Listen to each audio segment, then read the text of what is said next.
Hello বন্ধুরা, দেখো আজকে তোমাদের সঙ্গে শেয়ার করব আমার একটি খুব প্রিয় মাছ।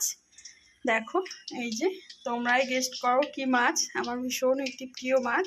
তো মাছটি রান্না করার জন্য আমার এখানে নিয়ে নিয়েছি পেঁয়াজ, রসুন, আদা, জিরে আর একটু লঙ্কা, সাথে গরম মশলাটাকেও একসঙ্গে পেস্ট করে নিয়েছি। এখানে আছে আমার পেঁয়াজ কুচি আর আলুটাকে আমি এইভাবে ভেজে নিয়েছি। এবার আমি এই মাছটাকে রান্না করার সময় ফোড়নে দিয়ে রাখলাম এই যে গোটা গরম মশলা।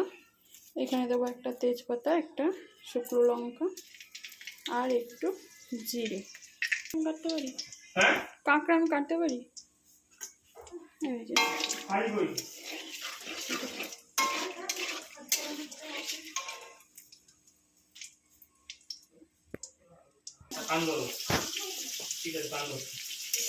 এখানে দিয়ে দিচ্ছি পেঁয়াজ।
এই যে আমার ঝোলটা ফুটে গেলে আমি এখানে এই যে মাছগুলোকে এভাবে ছেড়ে দেব।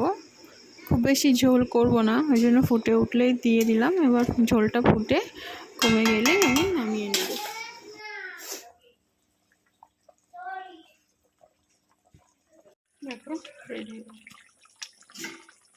দেখো বন্ধুরা, আমার ঝোলটা কিন্তু কমেই গেছে, একদম গায়ে গায়ে হয়ে গেছে, রেডি হয়ে গেছে। আমি এখানে বাটা গরম মশলা দিয়েছি গোটা। সো দেখো ঝোলটা ফুটে খুব সুন্দর একটি কালার এসেছে। রেডি আমার কষা কষা মাছের ঝোল। সো এই মাছটি কে কে ভালো খাও অবশ্যই কমেন্টে বলো।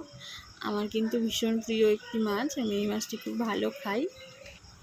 সো কেমন লাগলো ভিডিওটি অবশ্যই কমেন্টে জানাবে, আর এইভাবে ভালোবাসা দেবে, আর ভালো লাগলে আমার পাশে থাকবে। থ্যাংক ইউ সো মাচ আমার ভিডিওটি দেখার জন্য। তোমাদের অসংখ্য ধন্যবাদ বন্ধুরা।